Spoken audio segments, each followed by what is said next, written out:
저작권위원회에서 근무하고 있는 박정훈입니다. 일단 처음에 이제 그 건축사님한테 이제 강의 요청을 받았을 때 조금 이게 약간 부담되는 부분들이 좀 있더라고요. 제가 뭐 건축에 대해서 좀 잘 아는 것도 아니고 그냥 저작권만 이제 계속 공부를 하던 사람이라 건축사님들 앞에서 이제 설명을 하기가 좀 부담스러운 부분도 있고 좀 이거 어떻게 하지? 라는 그런 걱정들도 좀 있었는데요. 그래도 그냥 이제 한편으로 생각을 하면 이제 그냥 제가 아는 것들에 대해서 간단하게 좀 설명을 드리고 저도 좀 약간 얘기를 좀 들어보고 싶은 그런 마음도 있어서 좀 가벼운 마음으로 좀 왔다라고 저는 이제 스스로 이제 위안을 삼으며 왔습니다. 그래서 처음에 이제 강의 요청을 주셨던 것은 사실 건축에 대한 뭐 저작 성명권이라고 이제 말씀을 주셨는데 그건 이제 법문상의 용어는 아니고요. 저희 저작권 법에서는 이제 성명표시권이라는 권리가 있어요. 그래서 아마 그 권리에 대해서 이제 설명을 해달라라는 그 요청 사항으로 이해를 하고 거기에 대해서 이제 강의를 준비를 했고요. 길지 않은 시간이지만 간단하게 제가 설명을 좀 드리고 저도 좀 얘기를 들어보는 시간을 좀 가지려고 합니다. 일단 전체적으로는 이렇게 세 가지 정도로 이제 말씀을 드리려고 하는데 일단 첫 번째는 이제 건축 저작물과 성명표시권에 대한 이해를 하기 위한 이런 내용들을 좀 소개를 했고요. 그래서 지금 저작권법의 12조에 이제 성명표시권에 대한 내용들이 있고 그 외에 이제 건축 저작물에 대한 그런 규정들이 있는데 그 부분들을 좀 간단하게 살펴보고 이제 진행을 하려고 합니다. 그리고 두 번째로는 현재 건축물 이용 관행에 있어서의 문제점은 어떤 것들이 있는지 미디어에서 건축사의 이름이 명기되지 않는 현실 등에 대한 것들을 간단하게 좀 짚어보고요. 그리고 세 번째로는 실무적인 좀 대응 방안은 어떤 것들이 있을지 이런 부분을 좀 제 나름대로 좀 고민을 해서 넣어봤습니다. 그래서 그 처음에 요청을 주실 때 이제 EBS 집 프로그램에 대해서 얘기를 해주셨는데 이런 게 좀 사례들이 좀 있다라고 하셔가지고 저는 처음에는 인지를 못했는데 좀 최근에 좀 찾아보니까 좀 말씀해주신 부분들에 대한 그런 부분들이 좀 있더라고요. 그래서 좀 개선할 부분은 없을지 이런 부분들을 좀 고민을 해보도록 하겠습니다. 일단 저작권법에서 말하는 저작권이 무엇인가에 대한 얘기를 좀 해야 될 것 같아요. 생각보다 이제 저작권에 대해서 이해를 좀 잘 못하시는 분들도 많고 좀 잘 들어는 많이 봤는데 좀 잘 모르겠다라고 하시는 분들도 있고요. 그래서 일단 기초적인 내용만 좀 설명을 드리려고 합니다. 지금 저작권법에서 말하는 저작권은 인간의 사상 또는 감정을 표현한 창작물인 저작물에 대해서 창작자가 가지는 배타적이고 독점적인 권리라고 이제 설명을 하고 있습니다. 여기서 중요한 표현은 이제 인간의 사상 또는 감정을 표현했다라는 것과 그리고 창작물에 대한 것인데요.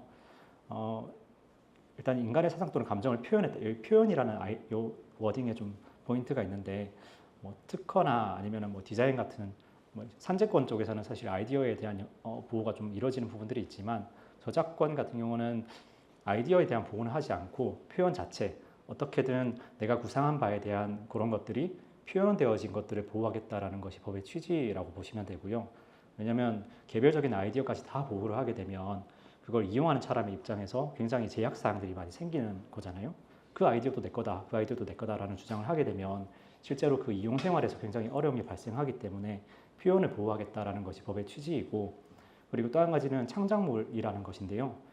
그러면 창작성의 정도는 무엇이냐라고 했을 때 지금 제가 밑에 저작물 요건 부분에서 써두었는데 다른 것을 베끼지 않고 독자적인 사상이나 감정의 표현을 담고 있다. 그래서 작가의 개성이 드러나는 것 정도면 되고 고도 예술성이나 독창성까지 요구하는 것은 아닙니다. 이거는 이제 판례에서도 이렇게 설치를 하고 있고요.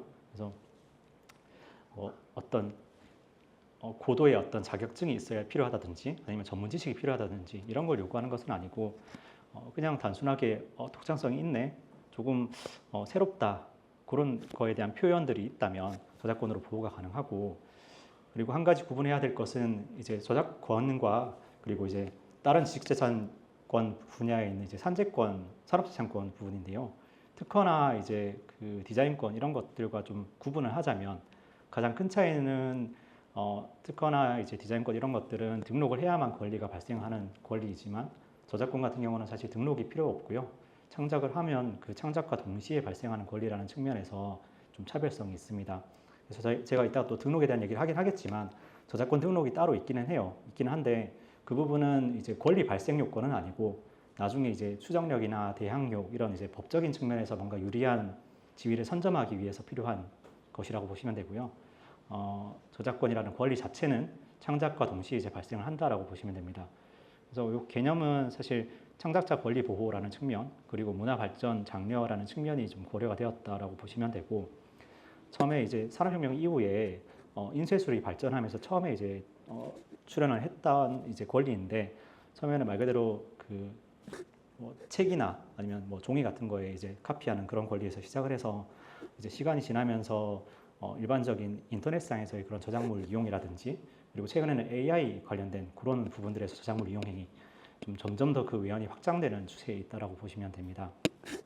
그리고 저작물의 범위는 지금 이제 저희 저작권법 4조에 이렇게 유형이 되어 있어요. 어문, 음악, 연극, 미술, 건축, 사진, 영상, 도형, 컴퓨터 프로그램 이렇게 이제 되어 있는데 요거는 사실 예시 규정이거든요. 그래서 여기에 국한되는 것은 아니고 이거 외에도 창작적인 표현이다라는 것이 인정이 되면 저작물로서 이제 보호가 가능하다라고 보시면 됩니다. 그래서 일단 제가 건축 부분에 좀 이렇게 포인트를 뒀는데 여기 구성 요소 부분을 좀 한 번 더 살펴보도록 하겠습니다. 여기 보시면 보통 통칭해서 저작권이라는 저희가 표현을 많이 쓰는데요. 사실 그건 이제 권리가 하나만 있다라는 뜻은 아니고 저희가 속칭 이제 권리의 다발이라는 표현을 써요. 저작권에 대해서 저작권 안에 굉장히 많은 권리들이 들어가 있고 이 개별 권리들이 다 하나하나의 그런 의미가 있다라고 이제 그리고 이 권리들을 각각 주장할 수 있다라는 것이 되거든요. 그래서 일단 크게 구분을 하자면 저작 인격권과 저작 재산권 이렇게 두 가지로 분류를 할 수 있고요. 이 저작 인격권에 대한 부분이 사실 산업재산권과도 좀 차이가 나는 부분인데 말 그대로 이제 산업재산권, 뭐 디자인, 특허 이런 부분들은 재산권인 것이고 저작권 같은 경우는 이제 아무래도 사상과 감정을 표현했다라는 측면이 있기 때문에 인격적 요소가 고려될 수 있는 거죠. 그래서 저작 인격권이라는 권리가 굉장히 중요한 하나의 요소를 차지하고 있고 오늘 얘기해 드릴 이제 성명 표시권에 대한 내용도 여기에 포함이 됩니다. 그래서 저작 인격권은 저작자가 자신의 저작물에 대해 가지는 인격적, 정신적 이익을 보호하는 권리다라고 보시면 되고요. 총 이제 세 가지가 들어가 있어요. 그래서 공표권을 먼저 보면 저작물을 공표할지 말지 여부를 결정할 권리. 나는 공표를 안 하고 싶은데 누가 공표를 해버렸다. 이 공표가 침해가 되는 거거든요. 그러니까 요 공표 외부, 그러니까 공중에게 공개를 할 것인지 말 것인지를 결정할 수 있는 권리라고 보시면 되고요. 그리고 성명 표시권은 저작물 등에 자신의 이름을 표시할 권리가 됩니다. 그래서 이따가 더 상세하게 살펴보겠습니다. 그리고 동일성 유지권은 저작물의 내용과 형식 등의 동일성을 유지할 권리, 훼손하거나 변경하거나 이런 거에 대해서 원칙적으로는 해당 저작권자의 허락을 받아야만 가능한 형태가 되는 것입니다. 그리고 저작 재산권을 보시면 그 저작물 이용으로부터 생기는 경제적 이익을 보호하는 권리라고 보시면 되는데요. 거기 안에는 굉장히 많은 권리들이 있고 기본적인 권리는 이제 복제권, 저작물을 복제할 수 있는 권리가 됩니다. 그 외에도 공연의 방식으로 이용할 수 있는 권리, 그리고 공중 송신권이라고 하는데 이걸 이제 더 세분화하면 이제 방송하는 행위, 그리고 전송하는 행위, 뭐 디지털 음성 송신이라고 하는데 이건 이제 인터넷 라디오 같은 걸 얘기를 하거든요. 그래서 그런 방식으로 저작물을 이용하는 것들도 다 이제 권리에 포함이 되고 그 외에 전시를 한다든지 아니면 배포한다든지 2차적 저작물 작성권, 그러니까 번역이나 편곡, 변형 등의 방법으로 작성해서 이용할 권리가 또 여기에 포함이 되어 있습니다. 그래서 이렇게 이제 여러 가지 권리들이 다 포함이 되어 있다라고 보시면 되고요.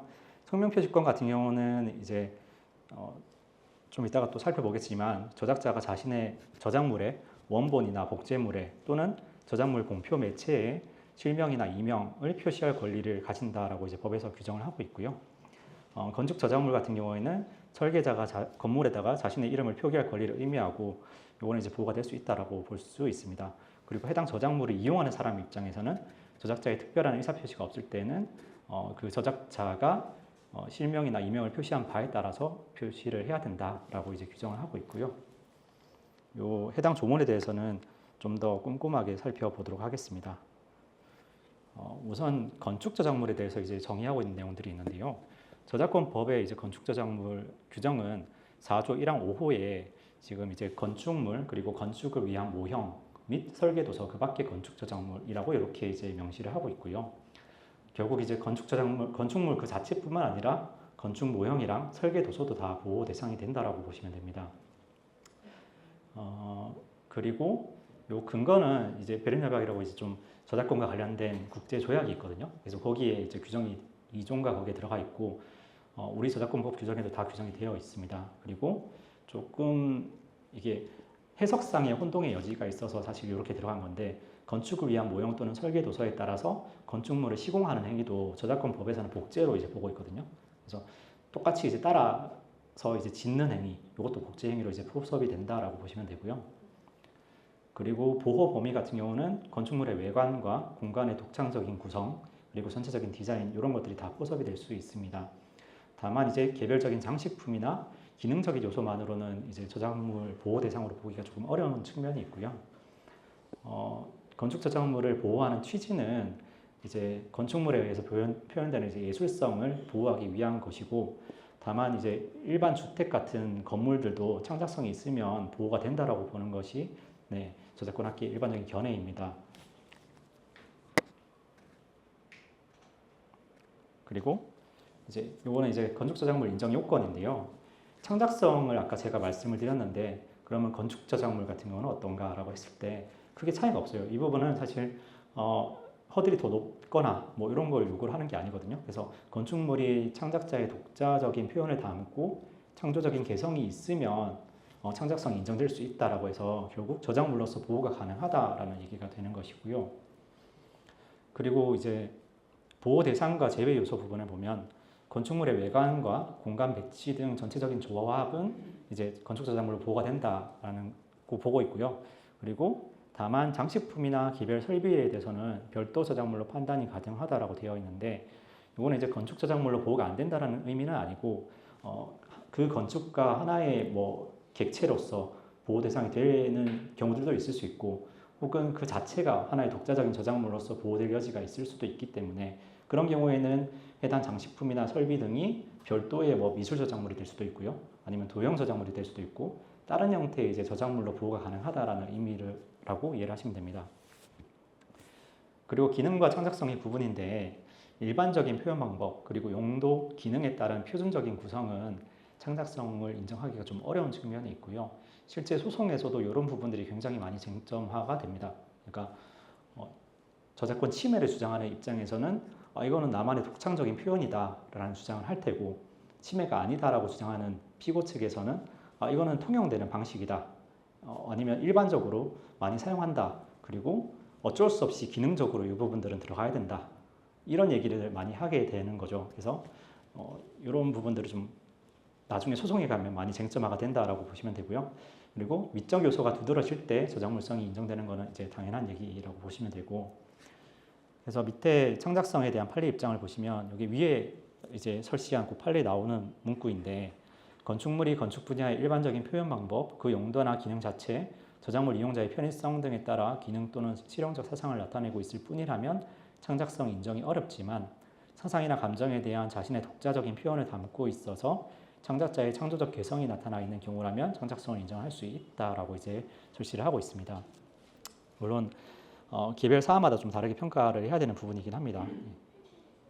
이 건축사법에 있는 내용과 좀 간단하게 제가 비교를 해봤는데요. 제가 건축사법은 잘 모르지만 어쨌건 거기 21조를 보니까 건축사의 의무로 들어가 있는 내용이 있더라고요.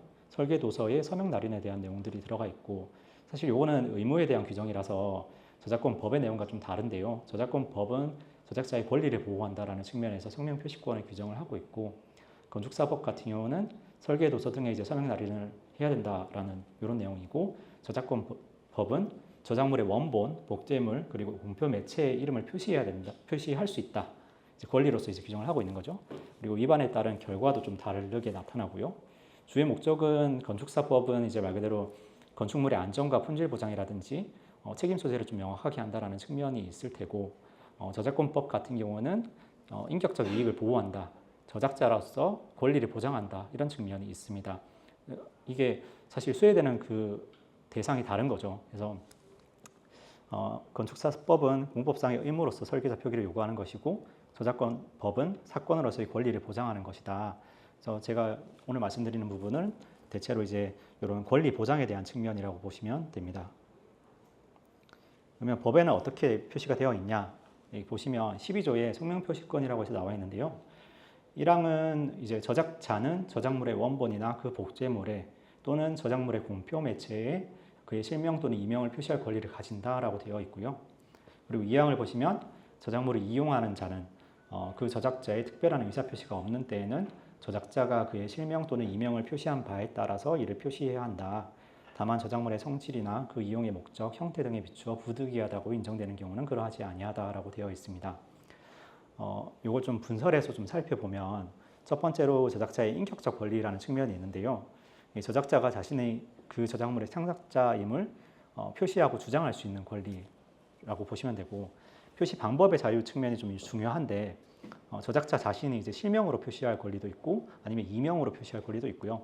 아니면 무명, 이름을 표시하지 않겠다라는 것도 본인의 의사이니까 그것도 하나의 방식이 되는 것이거든요. 그래서 그런 방식으로 표시를 할 수 있다라는 것이고요. 그리고 타인이 이용을 할 때는 표시를 해야 된다. 즉 저작물의 이용자는 특별한 사정이 없는 한 저작자 표시를 해야 된다라는 것이 해당 규정의 내용입니다.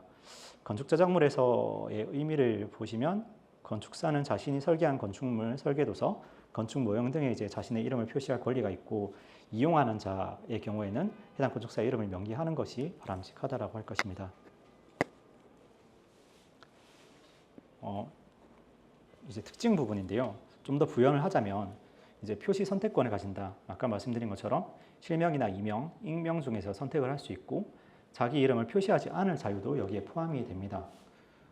그리고 표시 의무와 제한 부분인데, 이용자는 저작자의 의사에 따라서 성명을 표시할 의무가 있다.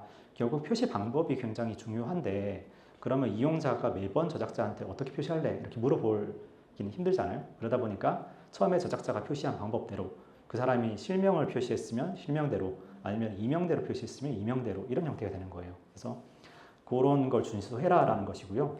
다만 저작물의 성질이나 이용 목적상의 부득이한 경우, 가장 많이 예로 드는 게 이 사례거든요. 그러니까 백화점 매장이나 호텔 로비에서 배경음악이 재생된다라고 할 때, 보통 저희가 음악 저작물에 대해서 출처 표기를 하면은 뭐 들리는 거로만 할 때는 보통 앞에 라디오 같은데 보통 저희 음악 저작물 나올 때 DJ가 얘기해 주잖아요. 이 노래는 누구누구의 누구누구입니다. 라든지 아니면은 나중에 그 홈페이지 같은데 보면은 그날 플레이된 곡의 리스트가 뜨고 거기에 작곡가, 작사가 뭐 이렇게 다 뜨잖아요. 그런 식으로 이제 뜨는데, 사실 이렇게 매장에서 재생되는 배경음악에 뭐 재생될 때마다 뭐 이렇게 이거는 누구누구 이렇게 표시하기 굉장히 힘들잖아요. 이용자 입장에서도 굉장히 좀 감상 자체가 좀 어려울 수 있고, 이런 경우는 좀 예외적으로 이제 해당이 될 수 있다라고 이제 표시를 안 해도 된다라는 것이고요. 그런 경우 외에 일반적인 경우는 사실 표시를 하는 게 바람직하다라는 것입니다. 그리고 의무 위반에 따른 제재는 저작 인격권 침해를 해서 저작자의 명예를 훼손했을 때는 저작 인격권 침해죄가 별도로 있습니다. 그래서 형사처벌이 가능하고요. 그리고 이게 법에서는 이제 3년 이하의 징역, 3천만 원 이하의 벌금 이렇게 아마 규정이 되어 있을 거예요. 그래서 그렇게 되어 있고, 그 타인의 저작물에 자신의 이름을 표시하는 행위, 이거는 사실 엄밀하게 말하면 성명 표시권의 보호 범위는 아닌데, 여기에 일반인들의 그런 혼동 가능성이나 이런 부분들이 있기 때문에 부정 발행 등의 죄로 이제 처벌이 가능하다라고 이제 규정을 하고 있습니다. 결국 이제 성명 표시권은 저작권의 귀속을 저작물의 원본이나 복제물 또는 저작물 공표 매체에 표시할 권리를 지칭한다. 여기 이제 그 원본, 복제물, 공표 매체라는 부분이 조금 중요한데요. 그래서 앞서서 이제 대법원에서 판단했던 사례가 저작물이 아닌 선정 광고물에 책자의 저자 표시를 하지 않은 것 자체는 성명 표시권 침해가 아니다라고 봤었거든요. 왜냐하면 이거는 저작물의 원본이나 복제물, 공표 매체가 아니라고 판단을 한 것이고, 그러니까 단순하게 해당 책 자체가 거기에 나온 게 아니고 그냥 그 책을 광고하기 위해서 해당 책자가 소개된 거에 불과한 거죠. 그래서 저작물 이용 행위가 아니다라고 봐서 사실 여기는 성명 표시권 침해가 아니다라고 판단을 했던 거고요. 그러면 건축 저작물에서 이제 성명 표시권 행사는 어떻게 되느냐라고 했을 때, 건축 분야에서 성명 표시의 대상은 이제 설계 도서나 실물 건축물, 모형, 아니면 공식 문서나 미디어 노출 등이 해당이 될 수 있을 것 같고요. 실제 분쟁 유형은 건축주나 시공사의 무단 변경, 그리고 성명 미표기, 그리고 미디어 매체에서의 저작자 표시 누락, 이런 것들이 해당이 될 수 있을 것 같습니다. 일반적으로 이제 건축 저작물은 다른 뭐 미술 저작물이나 다른 음악 저작물 이런 것과 좀 다른 부분들이 좀 있는데요. 그래서 공공에 노출되는 부분, 장기간 존속하는 부분, 그리고 실용성과 예술성의 결합, 그리고 다자간 계약 관계가 좀 복잡한 측면이 있습니다. 그래서 사실 저작권법에도 보면 제가 아까 건축저작물에 대한 규정을 말씀을 드렸고 성명표시권 규정을 말씀드렸지만 그 외에도 건축물에 대해서 적용 가능한 그런 규정들이 몇 가지가 더 있거든요. 그건 약간 디테일한 부분이라 이제 오늘은 말씀을 안 드리겠지만 어쨌건 건축저작물 자체에서 뭔가 특유한 내용들이 좀 있을 수 있다라는 것이고 성명표시권 행사를 할 때에는 사실상 누락되는 경우들이 최근에는 많이 일어났고 실제로 소송에서 이제 문제가 되었던 케이스들도 있고요. 그래서 이거는 단순하게 인격권 침해를 넘어서 경제적 손해까지도 이제 연결되는 부분이라고 볼 수 있을 것 같습니다. 여기 지금 제가 케이스를 밑에 살짝 언급을 해놨는데 이 뒤에 제가 살펴볼 거거든요. 그래서 보시면 이게 2013년도 판결인데요. 삼각형 펜션 사건이라고 강화도에 있는 펜션이거든요. 그래서 일단 개요 부분을 보시면 이제 원고가 설계한 독특한 삼각형 형태의 펜션을 피고가 유사하게 모방 시공하면서 원 설계자 이름을 표시하지 않았고 원고는 피고에게 복제권이랑 성명표시권 침해 주장을 했어요. 그래서 여기서 이제 주요 쟁점은 건축물 외관 디자인이 저작물로 보호받을 수 있는지, 그리고 유사한 건축물의 시공이 복제권 침해에 해당이 되는지, 그리고 건축물의 설계자 이름을 표시하지 않은 것이 성명표시권 침해인지 뭐 이런 것들이 이제 쟁점이 됐었고요. 판결 요지는 사실 침해를 인정을 했어요. 그래서 법원은 삼각형 펜션의 외관의 창작성을 인정을 하고 피고 건축물이 원고의 저작권을 침해했다라고 이제 판단을 했고 특히나 이제 건축물의 원고 성명을 표시하지 않아서 성명 표시권도 침해한 것으로 인정을 했었습니다. 그래서 여기서 볼 수 있는 것은 건축물 자체도 어떤 미적인 창작성이 인정이 되면 저작물로 보호가 가능하다라는 측면이고요. 그리고 원 설계자 이름을 표시해야 될 의무가 있다라는 점도 같이 주목을 할 수 있을 것 같습니다. 그래서 여기 핵심 판시사항 보시면 건축물을 시공할 때 설계자의 성명을 표시하는 것은 당연한 의무이고 단순히 기능적 요소가 아니라 미적 창작성이 있는 건축물은 당연히 저작권법의 보호 대상이 된다라고 볼 수 있습니다. 그리고 이거는 많이들 아실 것 같은데요. 최근에 나왔던 웨이브원 카페 사건인데 이거는 사실 다른 것보다 제일 많이 이슈가 되었던 것은 철거 명령이 내려진 거에 대해서 사실 굉장히 이슈가 되었어요. 기존의 저작권 침해다라는 판단은 있었지만 다른 이제 케이스에서 근데 철거하라는 것까지는 사실 법원에서 내려진 적이 없었거든요. 근데 이 케이스 같은 경우는 그렇게까지 판단이 되었다. 그래서 기호는 뭐 웨이브원 카페 디자인을 좀 복제해서 울산의 유상 카페가 건축이 되었던 케이스였고 여기서도 마찬가지로 복제권이랑 성명표시권 그리고 나중에 이제 전시권 이런 얘기도 이제 같이 들어가 있었는데 여기서 쟁점은 카페 외관 디자인의 저작물성 그리고 침해에 따른 철거 가능성, 복제권, 성명표시권 침해에 따른 손해배상 이런 부분들이었고요. 판결 요지는 침해가 인정이 되어서 피고한테 5천만 원의 손해배상을 인정을 하고 건물을 이제 철거하라라는 명령을 내렸습니다. 그래서 여기 저작권 보호를 위한 구제책으로서의 철거 명령이 최초로 인정된 판결이라고 보시면 되고요. 이게 시사점 부분을 보시면 단순히 금전적 배상을 넘어서 철거까지 명할 수 있는 중대한 침해다. 그래서 그리고 또 한 가지가 성명표시권 침해에 대해서도 별도의 손해배상을 인정을 했습니다. 지금 여기 판결 요지 부분에 제가 써두었지만 복제권 침해는 4,500만 원 그리고 성명표시권 침해는 500만 원. 그러니까 위자료 금액으로 500만 원 정도가 산정이 된 거거든요. 그래서 보통 이게 손해배상 금액을 산정을 할 때 재산상 손해가 발생을 하면은 거기에 따른 손해가 이루어지면 정신적 손해까지 전보가 된 것으로 보는 경우들도 많거든요. 여기는 이제 별도로 성명표시권 침해는 별도로 이제 인정을 한 케이스라는 측면을 볼 수가 있고요. 그래서 건축저작물 침해에 대한 금전적 배상으로 저작자 권리를 충분히 보호할 수 없는 경우에는 철거도 정당한 구제수단이 될 수 있고 별도의 성명표시권 침해가 인정이 될 수 있다라고 보시면 됩니다. 요거는 이제 성명표시권과 관련된 내용은 아니고 그 외에 이제 참고할 만한 사례를 제가 몇 가지를 넣어봤는데요. 도면이나 모형, 배치도와 관련된 부분이고 첫 번째로 아파트 평면 설계도 사례입니다. 요거는 일반적인 평면 구성, 기능 중심 설계 등 독창성이 부족한 아파트 평면도는 보호 대상으로 인정이 어렵다. 특별한 창작성이 없는 실용적인 배치는 일반적인 표현 방식에 해당된다라고 해서 이건 저작물성 자체를 좀 인정하기 어렵다라고 판단을 했던 케이스입니다. 그리고 건축물 모형 사례는 이거 저희 보통 이제 숭례문이나 광화문 모형 이게 좀 조그맣게 해가지고 이제 만들 수 있도록 하는 거 있잖아요. 예, 건축을 위한 건 아니고 이제 말 그대로 그거 자체가 하나의 상품인 것을 말하는 것이고요. 예, 결국 이거는 사실 건축 저작물은 아닙니다. 아니고 다른 이제 뭐 응용미술 저작물이라든지 다른 형태의 저작권 보호 형태가 되는데 이것도 단순하게 축소하거나 모방한 것이 아니고 축소하는 과정에서 새롭게 창작적 표현이 가미되었다. 그러니까 그렇게 만드는 과정에서 창작적인 어떤 표현 형태가 있다라고 하면 보호될 수 있다라는 이제 취지의 판결이고요. 그래서 모형 제작자의 고유한 창작성이 반영된 부분에 대해서 저작권이 인정이 됐던 케이스입니다. 또 한 가지는 이제 도라산역 벽화 사건인데요. 요거는 도라산역에 이제 벽화를 그린 화가분이 이제 소송을 제기를 했던 케이스였고, 저희가 이제 역에다가 이제 벽화를 크게 그렸단 말이에요. 굉장히 큰 걸 그렸는데 시에서 그걸 철거를 해버렸어요. 나중에 철거를 하고 소각해 버리니까 이 사람이 이거는 동일성 유지권 침해다.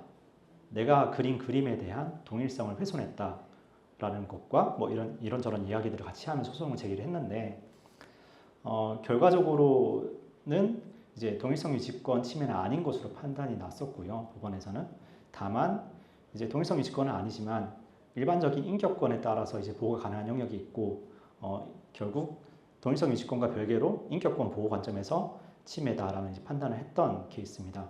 그래서 요거는 조금 참고할 만한 부분이 단순하게 제가 이제 성명 표시권이라든지 저작의 인격권에 대한 얘기를 하지만 이게 다는 아니거든요. 그러니까 그거 이상의 뭔가 인격적 요소가 침해됐다라고 했을 때는 일반적인 인격권에 대한 얘기를 할 수 있고요. 그거는 민법상의 권리 침해 주장을 하는 것이 되는 것이고, 그래서 아니면 또 성명권이라든지 이런 것도 이제 좀 더 외연이 넓은 권리들이 있어요. 그래서 그런 부분들은 주장할 수 있다라고 보시면 됩니다. 그리고 아파트 단지 설계도 사례 같은 경우는 이게 보시면 두 가지인데 아파트 사업계획 변경 과정에서 아파트 단지 설계도를 무단 수정해서 제출한 사례인데요. 이 설계도 중에서 단지 배치도의 이제 전체적 외관에 대해서는 창작성을 인정을 했지만 정면도 같은 경우는 여기서는 이제 배척이 됐던, 그러니까 이렇게 좀 구분해서 이렇게 창작성을 인정하고 하지 않았던 이런 부분들이 있었던 케이스입니다. 그래서 설계 도서나 배치도, 평면도 등의 경우 단순 실용적인 요소는 보호받기가 어렵지만 고유한 창작적인 요소가 가미가 되었다라고 한다면 저작권으로 인정이 될 수 있다, 저작권이 인정될 수 있다라는 것입니다. 이 성명표시권 침해랑 손해배상 판결 관련된 사례 부분을 조금 분석을 해보면 일단 산정 방식 부분인데요. 성명표시권 침해에 따른 손해배상액은 저작권법 126조 등에 따라서 산정이 될 수 있는데 126조는 재산상 손해를 산정하기 어려운 경우에 재반 사정들을 고려해서 법원이 판단할 수 있다라고 되어 있거든요. 그 앞에 이제 125조가 이제 저작 재산권 침해 시에 뭐 이런 여기 나와 있는 통상 라이센스 비용, 뭐 얻은 수익 이런 것들을 이제 산정할 수 있도록 한 규정이고, 인격권 같은 경우는 사실 산정이 좀 어려우니까 그렇게 여러 가지 요소들을 고려해서 산정할 수 있다라고 이제 규정을 하고 있는 것입니다. 그래서 저작 재산권 침해는 통상적으로 라이센스 비용이 얼마냐라는 것이 소송에서 산정을 할 때 좀 기준이 되는 것이고요. 그리고 인격권 같은 경우는 정신적 손해로 따져서 이렇게 판단을 하게 됩니다. 그래서 아까 보여드렸던 웨이버원 카페 사건 같은 경우도 재산권 침해는 4,500만 원, 성명표시권 침해는 500만 원 이렇게 따져서 들어갔던 것이라고 보시면 되고요. 법원의 판단 요소 부분을 보시면 이렇게 성명표시권 침해를 인정할 때 고려하는 요소가 무엇인가라고 했을 때 이런 것들이 있죠. 창작물의 가치와 창작 노력의 정도, 그리고 성명 누락으로 인한 경력과 명성 손상의 정도, 그리고 침해 기간 및 범위, 그리고 침해자의 고의성과 상업적 이득 여부, 그리고 설계계약 관계 및 관행상 합리적인 기대, 이런 부분들이 다 같이 고려해서 손해배상액으로 산정이 될 수가 있습니다. 그래서 대응할 때 참고할 부분, 그러니까 침해에 대한 배상 청구를 할 때 대응할 수 있는 방안들은 뭐가 있냐라고 하면, 일단 첫 번째로는 저작권 등록을 한 게 있다면 거기에 대한 증빙 서류를 준비를 하는 것이 바람직하다라는 것이고요. 아까 말씀드린 것처럼 저작권 자체는 등록으로 효력이 발생하는 것은 아니지만 어쨌건 소송상 훨씬 유리하거든요. 등록을 해두면. 그래서 기본적으로 내가 권리자다라는 것이 추정이 되는 측면이 있고요. 그리고 대항력이라고 해서 제3자한테 내가 권리가 있다는 것을 대항할 수 있는 권리가 부여됩니다. 그리고 또 한 가지가 침해 소송을 제기할 때 상대방에게 과실이 있다라는 것이 추정이 되거든요. 그래서 그런 부분들이 좀 유리한 측면들이 있기 때문에 여기에 대해서 준비를 하는 것이 바람직하다라는 것이고, 두 번째로는 설계자 표기 의무 관련된 계약서 조항을 좀 증빙하는 것이 필요하고, 그리고 그 청명의 누락으로 인한 경력이나 평판에 따른 손해 입증 자료를 좀 준비를 하는 것이 좋을 것 같습니다. 그리고 관련된 손해배상액 판결을 좀 참고를 하고, 이런 정정 표기 등 이제 명예 회복을 위한 비금전적인 구제 조치도 가능하니까 이것도 이제 소송 그 저작권 법의 규정이 있거든요. 그래서 명예훼손에 따른 그런 조치들을 하도록 요구를 할 수 있기 때문에 이런 것도 가능하다라고 보시면 됩니다. 이 건축탐구 집은 저도 이제 자료를 준비하면서 급하게 봤는데요. 제가 다큐 이런 거 별로 안 좋아해가지고 사실 이런 거 잘 찾아 안 보는 타입인데 어쩔 수 없이 제가 봤는데 뭐 보니까 진짜 말 그대로 이제 건축주들이 주로 이제 인터뷰이가 되고, 이제 그 사람이 어떻게 해서 거기에 내려왔고 어떻게 그 사람의 이제 라이프 스토리를 사실 이렇게 막 소개를 하며 그게 약간 방송의 주된 주제가 되는 것 같더라고요. 그래서 어쨌건 그 방송을 보면 이제 다양한 건축물을 소개하지만 건축사 이름이 명시적으로 표시되거나 아니면 간략하게 언급되는 정도, 이 정도일 것 같아요. 그래서 주요 문제점이라고 보면 사실 영상 말미 자막이나 엔딩 크레딧에 건축사 이름이 생략되거나 뭐 작게 표시되거나 아니면 뭐 우회적인 방식으로 표시되거나 이런 형태일 것 같고요. 그리고 유튜브에 재업로드를 할 때에도 이런 게 누락이 되어 있다라는 것이 있었습니다. 그래서 미디어 표현 사례로는 이제 이런 독특한 건물, 아름다운 집으로 표현을 하지만 언급은 없다. 건축주와 인터뷰는 상세하게 나오지만 설계자는 인터뷰 없이 건물만 소개가 된다라는 측면이 있고요. 다른 예술 분야랑 비교를 하면 미술이나 음악 이런 거는 사실 작가명 그리고 작곡가, 작사가의 이름이 보통 크레딧에 많이 다 등장을 하고 있습니다. 실제로 이제 표시도 많이 하고 있고요. 다만 건축 분야 같은 경우는 좀 표기를 하는 것이 관행적으로 좀 많이 이제 부재한 것이 아닌가라고 생각이 듭니다. 이것도 이제 타 예술 분야와의 관계인데, 음악 같은 경우는 작곡가, 작사가, 그리고 편곡자 이런 크레딧 표시가 법적 관행적으로 정착이 되어 있고요.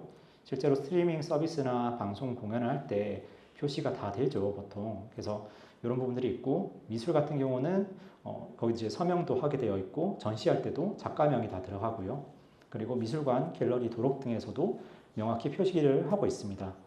사진 같은 경우도 출판물이나 전시회 등에서 이제 표기를 하고 있고, 심지어 이제 보도 사진 같은 경우에도 사진 기자가 누군가 이런 것들이 다 같이 들어가는 것이 좀 관행화되어 있다고 볼 수 있고요.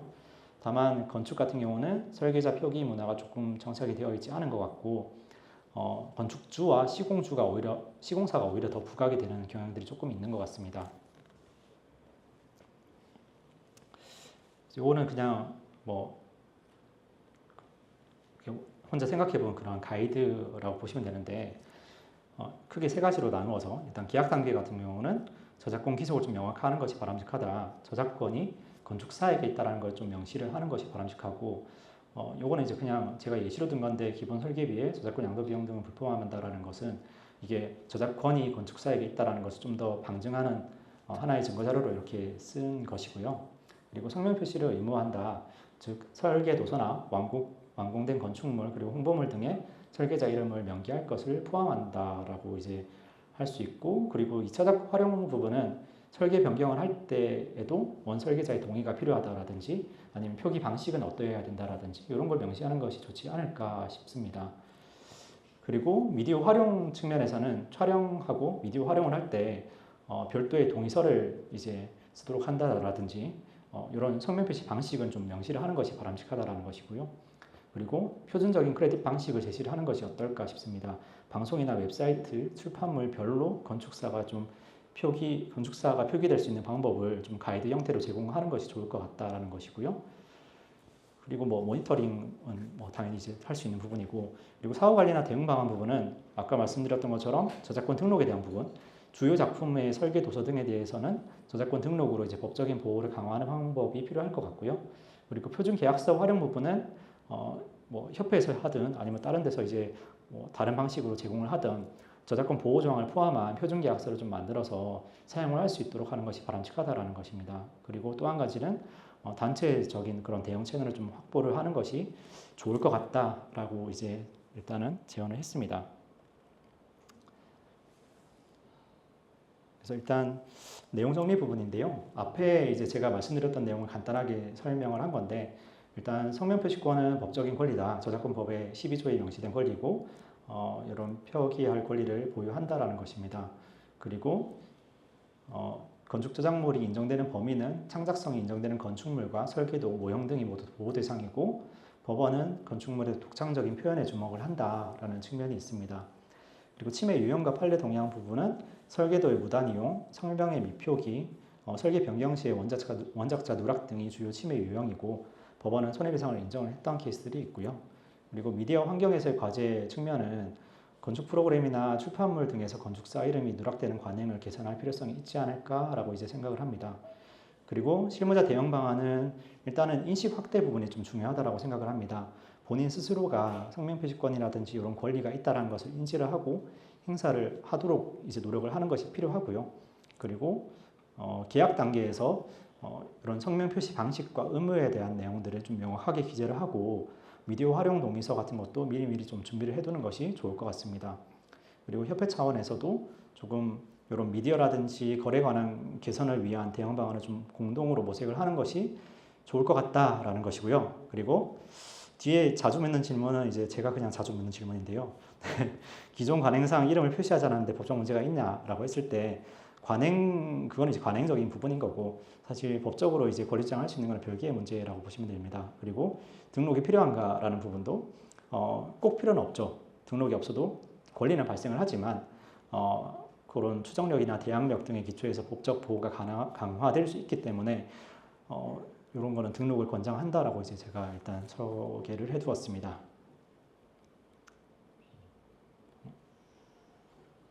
여기 마지막 슬라이드라서 안 뜨는 것 같은데요. 네, 일단 제 설명 여기까지입니다. 감사합니다.